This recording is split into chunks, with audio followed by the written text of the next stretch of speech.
From Cody Rhodes finishing the story, to Roman Reigns returning this past SummerSlam, to the woman finally getting a mid-card title, and everything in between, this is the 2024 year-end review for professional wrestling. I've said in many of my videos over here and on my podcast that wrestling has become much more mainstream than it was at any point in time. And it doesn't matter whether it's WWE or AEW or TNA or any wrestling brand, even independent promotions have gotten recognition this year. But 2024 holds a special place in my heart for being one of the best years for professional wrestling and just getting it exposed out there to the public level. And we're definitely going to see that even skyrocket more when they move over to Netflix in the next few weeks. Hi, I'm JLD and I'm a wrestling content creator from New York City. And if you enjoy what we do here, make sure you subscribe to the channel and turn on notifications. That way you get some of the best wrestling content out there. And in today's video, we're going to go over my thoughts on why 2024 was one of the best years for professional wrestling and just go over everything that happened throughout this past year. If you have been watching wrestling for the entire year, then you probably know what happened from the Royal Rumble, WrestleMania, SummerSlam, and all of the PLEs that are in between, and all the crazy storylines that happen. And if you are not familiar with what's going on this year or are excited for what's going to happen in 2025,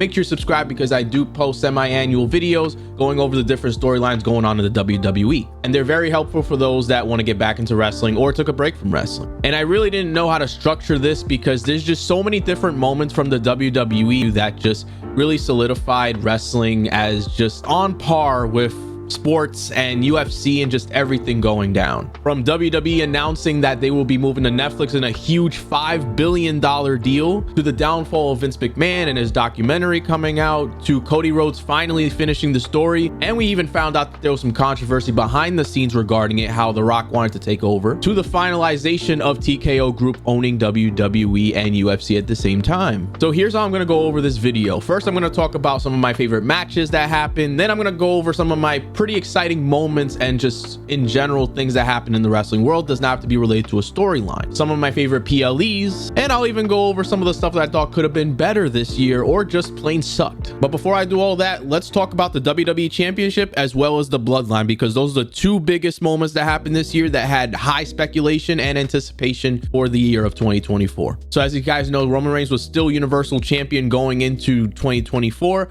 and finally lost the title to Cody Rhodes at WrestleMania back in April. Everybody's happy that Cody Rhodes finished the story, but the question now is, what do you do with Cody? Because everybody got what they wanted. Roman's reign is done. Cody Rhodes is champion, but I feel like a lot of the rivalries that have been going down haven't been as exciting as it has been with the Bloodline, to the point where sometimes I even feel like the Bloodline has still been main eventing a lot of shows such as SmackDown and PLEs, even though Cody Rhodes has been champion. Now, whether you like the Bloodline or Cody Rhodes or who the title should be on, that's definitely subjective, but this video is on my personal opinion. I think changing hands from Roman Reigns to Cody Rhodes was a much needed thing because eventually the Bloodline storyline was going to get old, regardless of if new Bloodline members were going to join or not. But what I think WWE should have done was push Cody Rhodes to either become more of a heel or more aggressive as a title holder, especially during his Kevin Owens rivalry, or keep the momentum going after he won the title back at WrestleMania. Because I feel like for most of the year, Cody Rhodes, even after defeating Roman, was feuding with the Bloodline. I will say though, I'm a little bit more excited about this Kevin Owens Cody Rhodes feud, especially with Kevin Owens going off his hinges and pile driving everybody. I'm excited to see what happens at the Rumble next year. And there's a lot of people already trying to figure out who's going to dethrone Cody. Is it going to be at WrestleMania? Is it going to be The Rock? Is it going to be Roman? Is it going to be Kevin Owens, Randy Orton? There's a lot of names out there that everybody thinks is going to dethrone Cody. And then let's talk about the Bloodline. The Bloodline has been one of the most successful groups in probably WWE history. However, for the year of 2024, everybody had rumors that new Bloodline members were going to join, and that's exactly what happened with the Tongans and Jacob Fatu. However, with the anticipation of a Survivor Series War Games match later on in the year happening, we were excited to see who was going to join, when Roman Reigns was going to come back,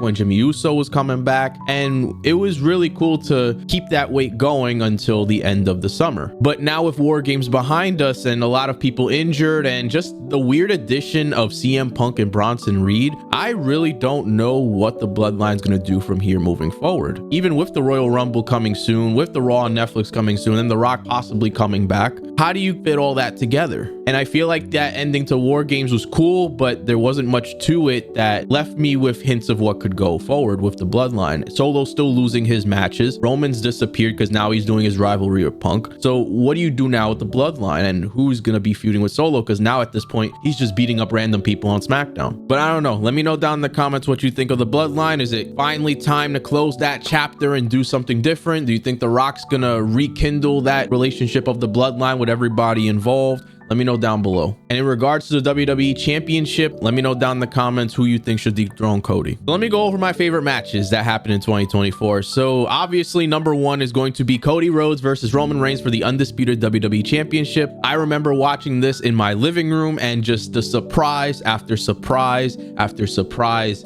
was absolutely insane. Like, I don't think any match will top this. On top of that, the emotional announcement from Samantha Irving at the end of the night after Cody won, from Michael Cole being emotional because of it, to the celebration that happened after Roman lost, and even the moment where Roman Reigns was hugging Paul Heyman at the stage. All of that together made me so proud to be a wrestling fan. And Triple H, you did it. You freaking finished the story for Cody. Another one of my favorite matches actually happened at WrestleMania Night 1, and it was Rhea Ripley versus Becky Lynch. This was towards the point where Becky Lynch was starting to go away from the scene in WWE and wanted to, you know, spend some personal time on her own with Seth Rollins and her daughter. This match really delivered, and much respect for Becky Lynch because apparently she had strep throat during this match. The next match we got is the women's Money in the Bank ladder match, and there's a big reason why I thought this match was absolutely awesome, and that was because of Chelsea Green. As y'all know, I'm very biased towards Chelsea Green. She is absolutely amazing, and congratulations once again to her for winning the Women's United States Championship and being the first ever champion. But that Money in the Bank ladder match that she was a part of, she already had the Canadian home treatment, but the fact that she took those double table shots from the top of the ladder from Tiffany Stratton just absolutely made the show even wilder. And we could already tell Tiffany Stratton is at that point in her career where she's going to be a world champion very soon. Next one definitely has to be Cody Rhodes versus AJ Styles for the WWE Championship in France. And pretty much France was the main reason. That crowd was absolutely insane. That match was absolutely amazing. From the introductions of both competitors to the end, the crowd was just singing, screaming. Basically, the loudness was absolutely wild, to the point where there were local alerts of how loud the stadium was, from Cody Rhodes' theme song being sung to them singing about AJ Styles. That crowd went insane, and Jey Uso got one of the biggest crowd pops in probably WWE history. I always love Backlash because they tend to go on purpose to foreign places because they know the crowds there go insane, and it actually hypes up the off season after WrestleMania to make people want to watch it more. We had Ludwig Kaiser versus Sheamus versus Braun Breaker for the Intercontinental Championship, and this match definitely delivered for Survivor Series War Games. And I think if there's any other match that should have happened as the main event, it would have been this one. Logan Paul versus LA Knight gets an honorable mention because Logan Paul's moonsault on the ring was absolutely wild, and apparently it's very hard to perfect that move. So for Logan Paul to train for X amount of time and just get it right on the first live shot, bravo to him. And the last top match that I have for my favorite matches is Cody Rhodes and Seth Rollins versus Roman Reigns and The Rock. And this match was probably like 40 minutes long, and even though nobody interfered, it was just mayhem. And it was nice to see The Rock compete for the first time in God knows how long. And I'm not talking about The Rock versus Eric Rowan. I'm talking about like Rock in his prime, ready to go. Let me know down in the comments what matches you like the most, but these are some of the ones that I thought were definitely worth mentioning. So now some of my favorite moments of WWE for the year of 2024. Definitely the Dominic turn of Rhea Ripley to Liv Morgan, because God, how can a heel turn into a heel again? Like, we all saw it coming, but it's crazy when you think about what could happen versus when it's actually happening. And the way we saw Dominic Mysterio smiling when Rhea lost her match, and then the way he picked her up and was kissing her, I think we weren't ready for that much of Dominic leaving Rhea for Liv. And with speculation that apparently Dominic might go to SmackDown, or even teasing Tiffany Stratton might take Dominic Mysterio from Liv Morgan, 2025 is going to be an interesting time to be Dominic Mysterio. One of the saddest moments, but it is also a good moment too, because we respect him very much. John Cena will be retiring after 2025, where he will be doing his farewell tour with The Last Time Is Now. I was actually there live at Money in the Bank, and I was very happy to see John Cena. But as soon as he started saying he was retiring, the whole crowd was just like, what? They were absolutely shocked, sad. You know, they were thanking him, clapping for him. But it's going to be really sad knowing that at the end of next year, he will no longer be competing with WWE. Now, that doesn't mean he never will. You know, sometimes money talks, but this will be his last full-time run. Seeing Jey Uso win the Intercontinental Championship was probably one of my favorite moments because he absolutely deserves it. He busts his ass for the WWE, has some of the top merchandise sales, and was able to just become his own Uso. Now, we've heard for the longest that, you know, the Usos are the best running tag team right now in the WWE, but it was kind of hard to figure out if either of them were going to be good on their own, and Jey Uso was definitely the person to deliver. He already had the main event Jey Uso persona from 2020, but to finally bring it out and see him become his own full character outside of the bloodline and do his own thing has just been a heartfelt moment, and to finally see him win singles gold against Braun Breaker was really good on an episode of Monday Night Raw. It wasn't even a PLE, so that just made it perfect, and we even saw him be emotional about it too. And the New Day. How can we go into the end of 2024 without talking about the biggest plot twist of the century? Xavier Woods and Kofi Kingston, instead of betraying each other, turn around, join forces, and betray Big E. This has created rumors that Big E is cleared to compete and will be competing at the Royal Rumble to confront Xavier Woods and Kofi Kingston. There's people that are saying that Big E is not cleared at all and that this is just a way to turn the New Day heel. We'll just find out. Let me know what you think about that. But just the emotion that you felt watching Big E just get confronted about not being with them while he had his broken neck. Like, you felt like you wanted to give him a hug. You felt like you were in the ring with him. And I think WWE did a well job of twisting that onto us, making us think that this whole time Xavier was going to attack Kofi, when in reality, they were in on it. And we can't talk about moments without talking about NXT just for this one brief moment. The fact that NXT started a relationship with TNA, starting from the Royal Rumble, seeing Jordan Grace in the Rumble, has been absolutely beautiful to see and shows how WWE can work with companies and help upgrade their talent while also bringing their talent over to other promotions to advertise the promotion too. Now, I feel like WWE could have done a much better job of promoting TNA shows. I feel like there was never any TNA shows advertised on NXT or WWE or any kind of WWE programming, while TNA did advertise a lot of WWE stuff. But at the same time, the fact that you could see Jordan Grace, and we even saw Joe Hendry show up in NXT for the first time ever, it was just one of the most mind-boggling things to see. Now, we haven't seen Joe Hendry on NXT for a while because he went back to doing his full-time thing in TNA. But with the Royal Rumble coming through, there has been huge rumors that Joe Hendry will be at the Rumble, and you could just imagine that crowd pop when you hear "say his name," man. But at one point, TNA was a competitor to WWE, so seeing them work together and their names being cross-referenced to each other is a huge moment for wrestling and shows that there are fourth walls that can be broken when the time is right. Jordan Grace had one hell of a run in NXT, going after Roxanne's NXT Women's Championship. Even though she lost, it made her look powerful. And once their contracts are up, I could guarantee they're moving over to WWE. Even if their NXT or main roster don't matter, it's going to be awesome. The WWE ID program's now a thing where a lot of independent promotions are being WWE certified because of their superstars, and certain superstars are getting that WWE treatment to increase their craft and how good they are as a superstar to hopefully down the line work with the WWE. And I think this crumbles the fact that WWE is like this one big high empire monarchy, when in reality, they really want to build stars to become the greatest, especially with pro wrestling again being so mainstream and being so interesting to a lot of people, not just wrestling fans now. And the fact that WWE is offering this to independent wrestlers is just unheard of. This would have never happened in the Vince McMahon era. And then finally, my tribal chief returning, Roman Reigns at SummerSlam. Now, everybody was excited for this. People didn't know if it was really happening, but once Roman Reigns came out at SummerSlam during the Bloodline Rules match between Solo Sikoa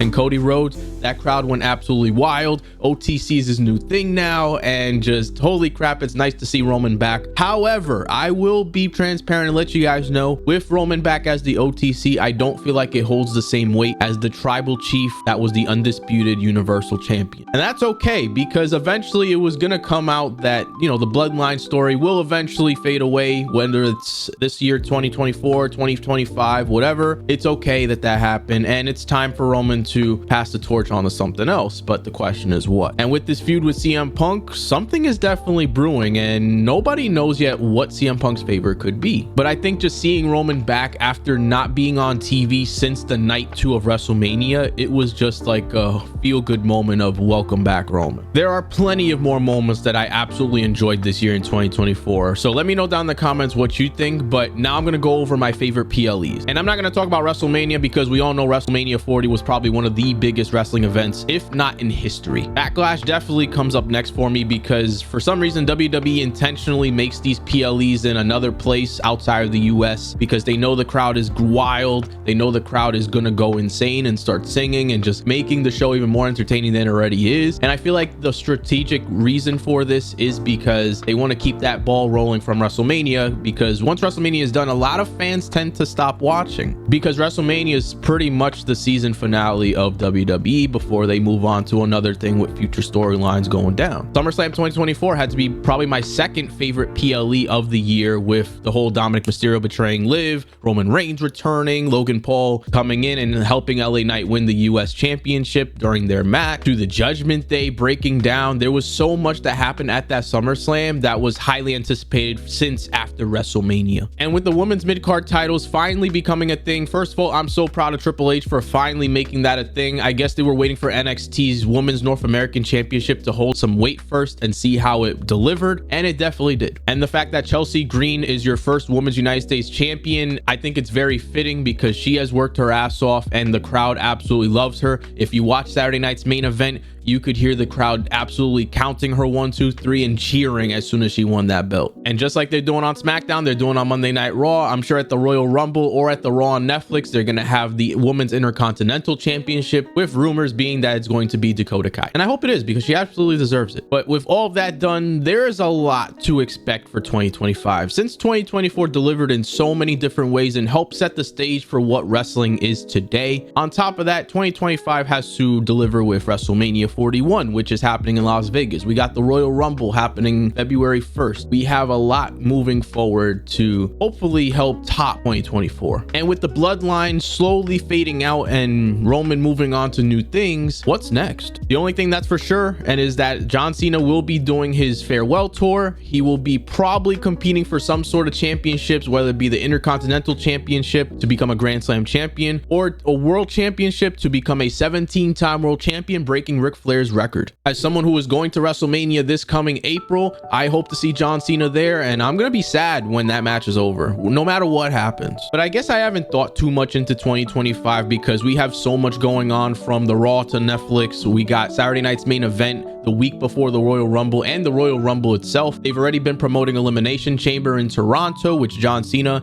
is advertised to be a part of. And we got WrestleMania 41, which still is rumored, all the matches. There's no confirmed things going down, especially with whether The Rock's going to face Cody, or is The Rock going to face Roman, or is The Rock going to face both of them? We'll find out soon. But I hope 2025 definitely delivers, and I hope it's not just a downtime season as we ramp into future years of wrestling. We also have SummerSlam coming through, with the first ever SummerSlam that's 2 nights, being in MetLife Stadium in New Jersey. Let me know what some of your favorite wrestling moments were from 2024, because this list could be a whole freaking 2 hours long if I went over everything. But I just wanted to go over some of my thoughts on what were some of the coolest moments of this year. Especially as a wrestling fan, I'm very proud to be a wrestling fan, and the fact that now we're seeing wrestling become so mainstream and so popular amongst mainstream media and pop culture, it's just awesome to see. And to be there from the beginning, where wrestling fans were just made fun of or told it was fake, to now it being a whole entertainment industry, is just awesome to see. And if you haven't done so already, make sure you subscribe to the channel and turn on notifications. That way you get some of the best wrestling content out there. And if you want early access to our podcast episodes and special emotes and perks,